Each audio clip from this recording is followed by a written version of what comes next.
सहभागी साथियों, भाइयों, बहनों, पत्रकार बंधुओं, मैं सबसे पहले गजेंद्र नारायण सिंह, जो हमारे वास्तव में परम आदरणीय हैं, जिन्होंने इतिहास को बदल दिया, जिन्होंने मधेश के जागरूकता को एक स्तर पर ला दिया, मैं उनको हार्दिक नमन करता हूँ, कोटिशः प्रणाम करता हूँ। देखिए, एक बात यह है कि मेरी संगत उनसे ज्यादा नहीं थी, फिर भी मैं एक बात के लिए कृतज्ञ हूँ उनका।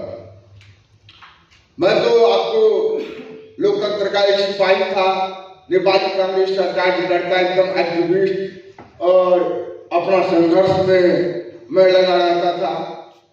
तो गजेंद्र बाबू मेरे यहाँ आते थे, गजेंद्र बाबू आते थे, हमारे आदरणीय रामचंद्र मिश्र जी आते थे, एक आपको दूबी के, हमारी धनुषा के दूबी गांव के देवनारायण झा थे, वो आते थे, हमारे भाई साहब गिरीश चंद्र लाल से वो मिलने आते थे, कुछ कानूनी सलाह के लिए, कुछ मशवरा के लिए, कुछ बातों के लिए।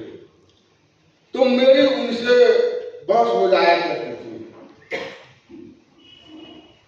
प्रजातंत्र सेनानी तो वो भी थे, और मैं एक युवा नेपाली कांग्रेस का कार्यकर्ता, तो उनसे बहस होती थी, मेरी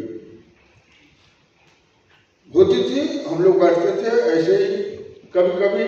और मुझे ये भी याद है कि जानकी मंदिर के नजदीक में भगत जी का एक घर है, जिसमें कोठली हुआ करता था, जहाँ सद्भावना परिषद के लोग बैठा करते थे, और हम लोग वहां जाते थे वैसे ही बातचीत अपना सासू भाई से बातचीत करने लगे। तो हुआ ये कि 2040 साल साउन 23 गते डॉक्टर हर्ष गुरुंग का प्रतिवेदन आया, और राजा वीरेंद्र, हम लोग तो आप बात करते करते बहुत सारी बात, बहुत राष्ट्रवादी थे, बहुत विचारक थे, बहुत सज्जन थे, उनके पिताजी भी बहुत अच्छे थे, लेकिन हमने तो देखा आज जेल से निकाल के लोगों को मारते थे।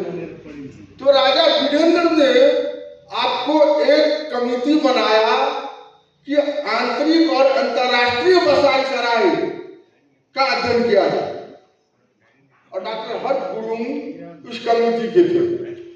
तो आंतरिक और अंतर्राष्ट्रीय नहीं था वो, मतलब मधेसी और भारत से जो आना जाना था, तो उसके बारे में वो आपको प्रतिवेदन था, एक वातावरण बनाना था कि मधेसियों के खिलाफ में मधेसियों को कैसे दबाया जाए, कैसे नेपाल भारत की सीमा को बंद कर दिया जाए, कैसे मतलब मधेसियों को श्रमिक के रूप में काम करने में भी दिक्कत हो। तो ये आपको एक मतलब बसाई सराय के अध्ययन प्रतिवेदन के माध्यम से डॉक्टर हर्ष गुरुंग ने लाया था।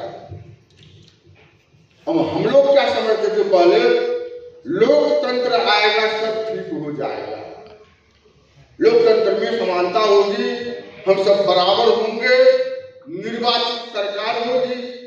तो गजेंद्र नारायण सिंह ने एक दिन मुझे बताया कि इससे सिर्फ नहीं होगा, जब तक हमारी सहभागिता नहीं बढ़ेगी, और ये देखो ये प्रतिवेदन आप पढ़िए इसको। और जब से मैंने वो प्रतिवेदन पढ़ा और उनकी बातों को सुनी, एक नया अंकुरण अपने लोगों को लड़ने के लिए, अपने लोगों के लिए लड़ने की एक जागरूकता, एक जोश मेरे मन में आई। मैं आज इसलिए भी उनके प्रति कृतज्ञ हूँ और उनको कोटिशः नमन करता हूँ।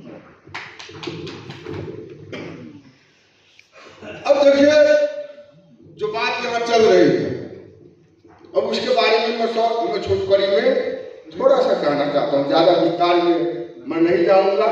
हमारे नेताओं ने, हमारे साथियों ने अपनी बात यहाँ रखी है, तो अब कहा क्या गया, तो मैं मैथिली के एक कविता का आपको दो पंक्ति सुनाता हूँ।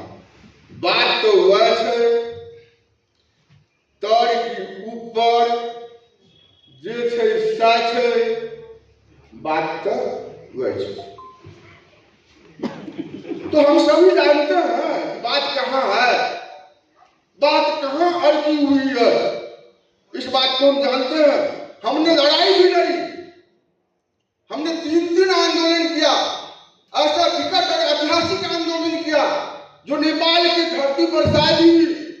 मैंने पहले हुआ हो और इस ढंग से इतना संगठित और इतना मतलब लड़ाकू के साथ सारे लोग उसमें उतरे।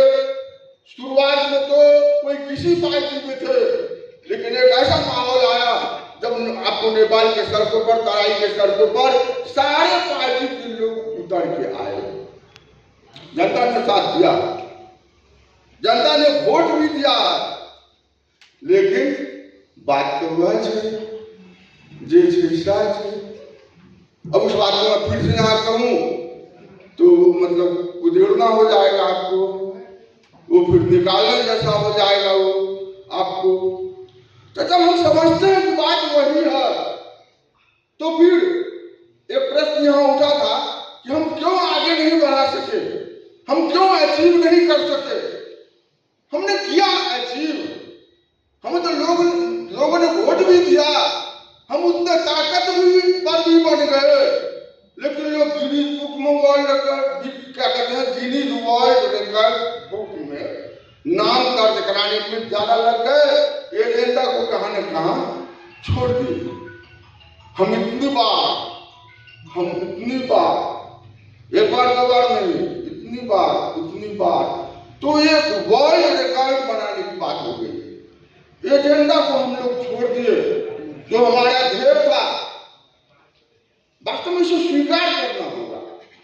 मैं आत्म आलोचना कीजिए नहीं करना चाहता, मैं ये कहना चाहता हूं कि सभी को, हम सभी जिम्मेवार हैं उसके लिए, चाहे आप इसके दोषी हो या नहीं हो। तो आत्म आलोचना न कीजिए, ईमानदारिता से आत्म मंथन तो कीजिए, अपने आत्म मंथन कीजिए कि कहां क्या स्थिति हुई, क्यों हुई। मुझे लगता है वही कारण हम छिन्न भिन्न हो गए। आज उसका परिणाम हम भोग रहे हैं। डॉक्टर हर्षवर्धन का जो प्रतिवेदन था, आज उसी के विरासत के यहाँ के शासक पर आपको ढो रहे हैं और किसी तरह से हमें आपको सप्रेस करना चाहते हैं, हमें दबाना चाहते हैं। हृदय जी अभी नहीं है, हृदय जी ने कहा कि संविधान तो वही 3 पार्टी ने बनाया था, कांग्रेस, हिमालय और माओवादी, तो वो तो तृप्त है। तो आप क्यों संशोधन चाहते हैं? संशोधन तो हमें चाहिए, तो हमें तो प्रोग्रेसिव संशोधन चाहिए ना। हमें तो मतलब जो है, जो कमी है उसको सुधार करने के लिए नहीं चाहिए। लेकिन जहां सत्ता की भूख होती है वहां तृप्ति कभी नहीं होती है, वे लोग अतृप्त आत्मा है। और अभी जो संशोधन की बात चल रही है वो सभी कहेंगे, उतना डिटेल में मैं नहीं जाना चाहता, लेकिन वह सिर्फ मवेशियों को ध्यान में रख के किया जा रहा है कि इसका प्रतिनिधित्व नहीं हो, इसकी सहभागिता नहीं हो। कहते हैं समानुपातिक पद्धति को हम हटा देंगे, पूर्ण समानुपातिक पद्धति चाहिए, लेकिन वो कहते हैं कि समानुपातिक पद्धति को हटा देंगे। समानुपातिक पद्धति से महिलाओं का, दलित का, मधेसी का, थारू का सीट तो कम से कम तय है कि इतना प्रतिनिधित्व होगा। जो भी जाए वो जाता तो यहीं से है।